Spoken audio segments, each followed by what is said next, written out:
Was having the family, getting another beautiful day, giving thanks and praise. Today is supposed to be very hot. They say, well, that's what it's saying down here in ATL, that the heat advisory is hot because of the dust that's coming from Canada. Hello.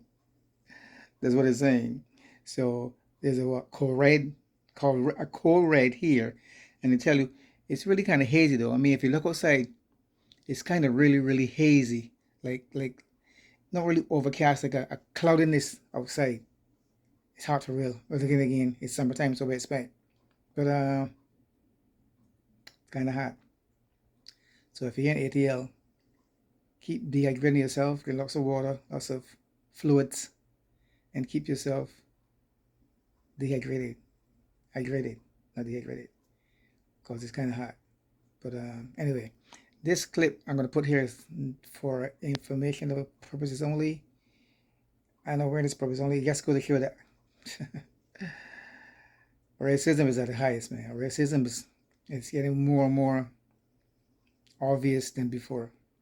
But this judge, you can see the video I can post here. But I don't want to copyright the video. The video is for awareness purposes only and informational purposes only, and to show exactly how these people think. They're just trying their best to keep us locked down. But like I keep saying all over again, their time for running the plane is over. Done deal. Done deal.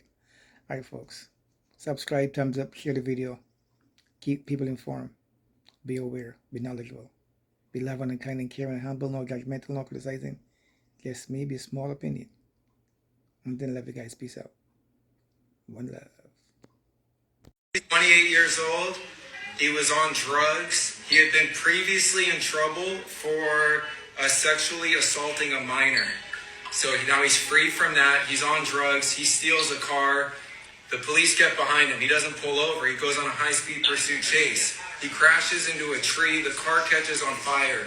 His girlfriend is in the passenger seat. She dies in the fire. This is who he is talking about. This is Wesley Phelps. He's 28 years old. He was on drugs. He had priors for burglary and assaulting a minor. He led police on a high-speed chase, crashed his car, and his girlfriend died. And Judge Sybil Reynolds gave him 3 years.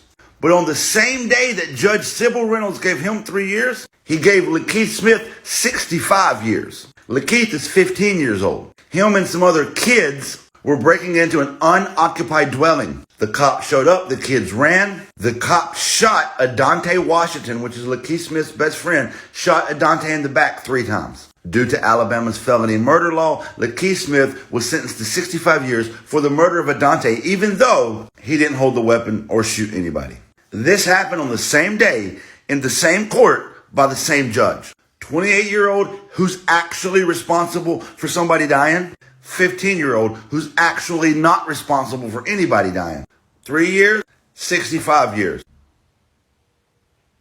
If you can't see the problem here, you're choosing not to see the problem here. Number 1, this is clearly racism. Number 2, felony murder is a bullshit law. Number 3, go to justiceforlakeithsmith.com, see the facts of the case, learn Lakeith's story, sign the petition, and most importantly, please listen to me. Please listen to me. Most importantly, get the word out. We need every content creator, big, small, and in between, to make a video and put the story of Lakeith Smith in the home of every American. Everybody needs to know this story. An injustice is currently in progress in Montgomery, Alabama. Lakeith has been locked up for 8 years. They didn't even try him until he was 18. He spent 3 years in jail waiting on a trial. Bring Lakeith home. We need you to share his story. That's it. Just share his story. Please share Lakeith's story.